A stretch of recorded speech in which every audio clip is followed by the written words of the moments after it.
Hey there, Watershed. David Roberts here with Blair. And we are kicking off the first Theological Thursday engagement with our new series, A Different World is Possible. Woo-hoo. But before we dive in, curious, Blair, why are you wearing those purple glasses? Oh, these old things? Those old things. Well, for those who were tuning in to Matt's talk on Sunday, he told us about, what was his name? Roddy Piper?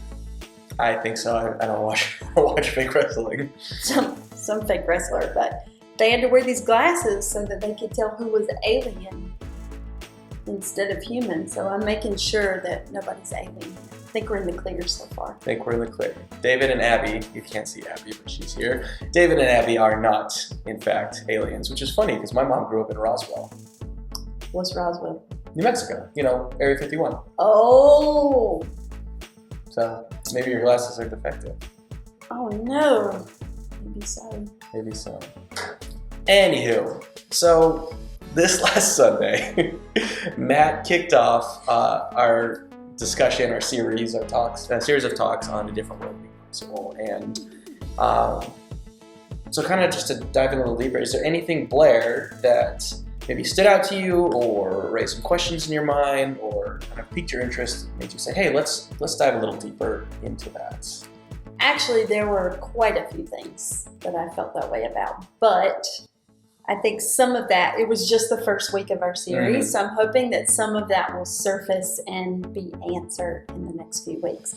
But for Matt, one of the first things he talked about was blessings. And so he went back into what was it exactly he said? He talked about the Sermon on the Mount, but he also talked about the people were considered to be blessed during that time frame. And so that's always been a big question for me. I grew up in the South. I don't know how it was in Arizona, but in the South it shifted as time has gone through. It went from being money, it meant about status, it meant having healthy, imperfect children, and now it still exists in the South, but it's very different because of social media culture. So being blessed is almost appearing perfect to a degree, but I'm not sure that that's really biblical or theological or what we're going for in creating this different world. Sure. No, I think you, both in touching on maybe Southern culture and also social media, I think you touch on an interesting thing because, when we were talking before we started recording about this, Abby brought up, the idea of being blessed in the South and how it can be, it can actually be a pejorative, and it got me thinking. I think often our notions of blessedness, they signify or they represent a way of covering up the lack or the deficits or the imperfections or flaws that we kind of feel at the core of our being. And I'm sure this is true in other cultures as well, but maybe kind of the universal example that you already brought up would be social media. The way that social media provides us largely images, sometimes text as well, but usually it's images that sort of tell a narrative. It's a true story. In fact, in a weird way, the truth is used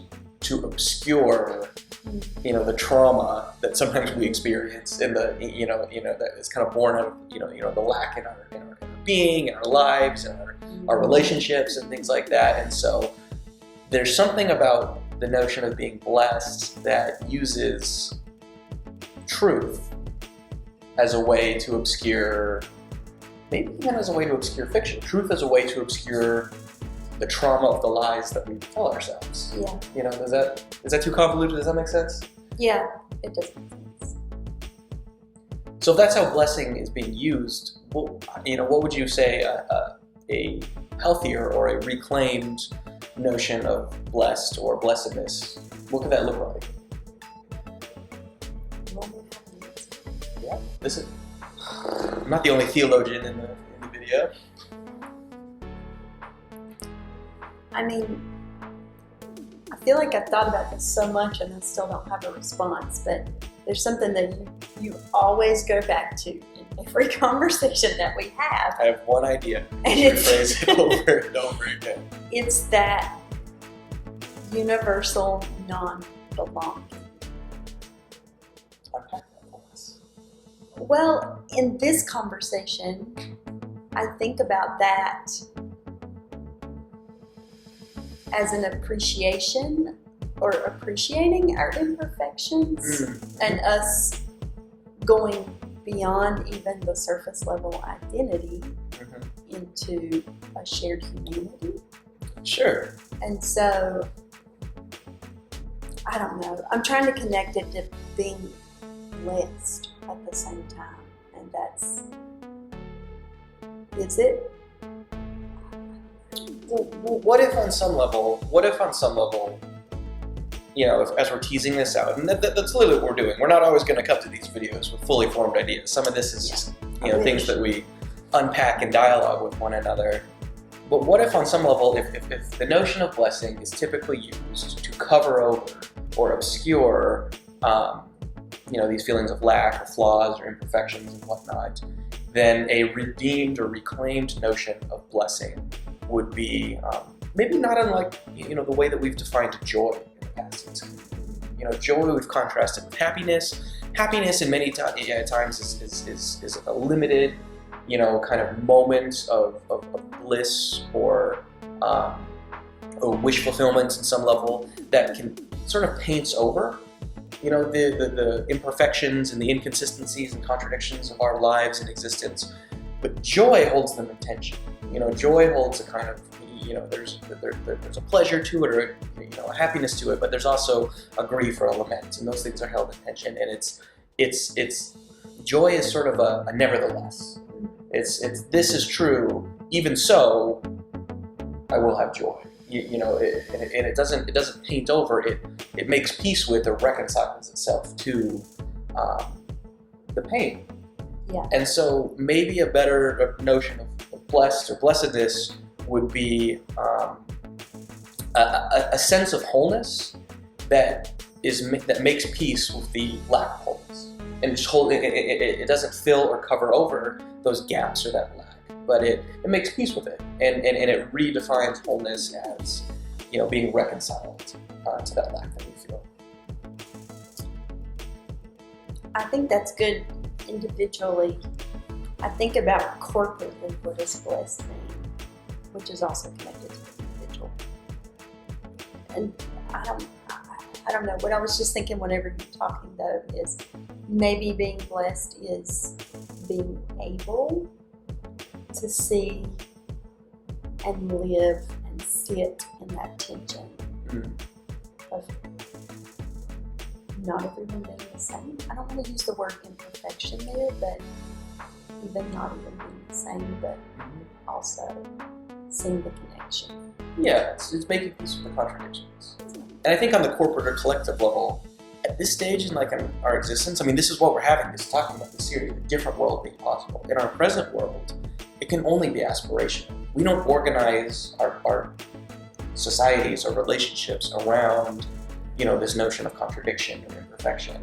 You know, most of what we do is an attempt to either gloss over, paint over, or fill, you know, those lacks or flaws that we're experiencing. And so what would it look like? What could it look like to order our new world around what you said, which is what I have to say, non-belonging? What would it look like to reimagine the way that we relate to one another as a collective, non-belonging, as opposed to constantly trying to reconfigure where the dividing lines are, where the ins and outs are? Because that's often what constitutes the lack or the flaws or the imperfections that we're experiencing. Here's my last question for us to close. And this is kind of what I thought about on Sunday, but is there any hope in creating a new world? Is this really a possibility? Jesus tried to do it and he got killed for it. So that feels hopeless to a degree. I think yes, and I think the example of Jesus is kind of paradigmatic for us in the sense that it was precisely in failure that the new world that Jesus was bringing about was being inaugurated. And so I almost want to say not in a passive way, but in a very active, hopefully a galvanizing way, there is a sense of inevitability to this, that failure on some level can be productive, and not in a mindless kind of capitalistic producing way, but it can be, maybe a better word would be generative, where we get the word genesis.